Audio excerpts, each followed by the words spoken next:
The left-wing gender insanity being pushed on our children is an act of child abuse. Very simple. Here's my plan to stop the chemical, physical, and emotional mutilation of our youth. On day one, I will revoke Joe Biden's cruel policies on so-called gender-affirming care. Ridiculous. A process that includes giving kids puberty blockers, mutating their physical appearance, and ultimately performing surgery on minor children. Can you believe this? I will sign a new executive order instructing every federal agency to cease all programs that promote the concept of sex and gender transition at any age. I will then ask Congress to permanently stop federal taxpayer dollars from being used to promote or pay for these procedures and pass a law prohibiting child sexual mutilation in all 50 states. It'll go very quickly.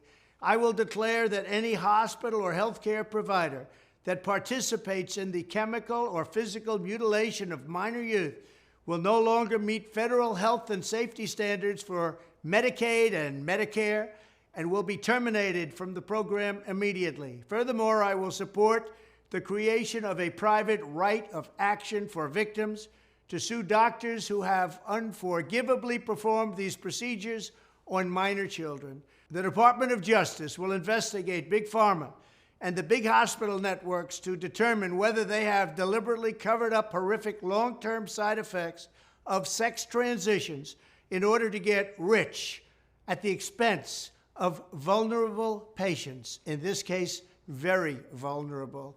We will also investigate whether Big Pharma or others have illegally marketed hormones and puberty blockers which are in no way licensed or approved for this use.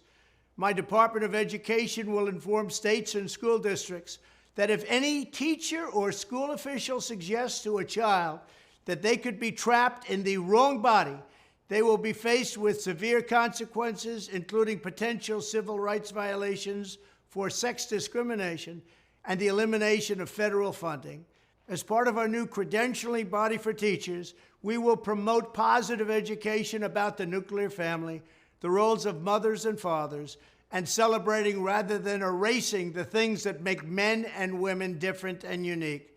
I will ask Congress to pass a bill establishing that the only genders recognized by the United States government are male and female, and they are assigned at birth.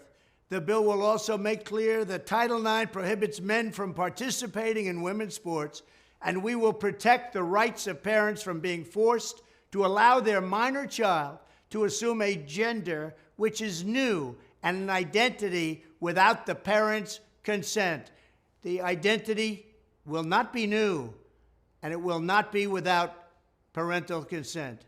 No serious country should be telling its children that they were born with the wrong gender, a concept that was never heard of in all of human history. Nobody's ever heard of this, what's happening today. It was all when the radical left invented it just a few years ago. Under my leadership, this madness will end. Thank you very much.